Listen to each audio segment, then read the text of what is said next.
আসসালামু আলাইকুম প্রিয় দেশবাসী। শীতের জন্য সরকারি কম্বল দেওয়া হয়। সেই কম্বল দেওয়ার কথা বলে এক জামাত শিবির এক মহিলা ৪৬ বছরের মহিলাকে ডেকে এনে দর্শন করেছে।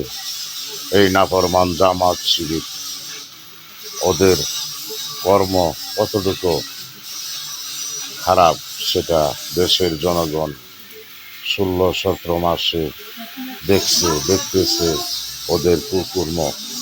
ওরা শিশু দর্শন, ছেলে বলাৎকার, এখন কম্বল দেওয়ার কথা বলে নারী দর্শন করতেছে।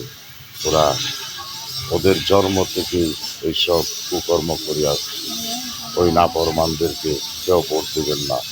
ওরা বলে জামাতকে ভোট দিলে জান্নাতে দেবে।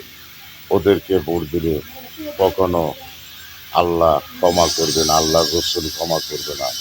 ওরা আল্লাহ রসুলের আল্লাহর হুকুম মানে না, তারা রসুলের দিন মানে না, ওরা ইহুদি দিন মানে।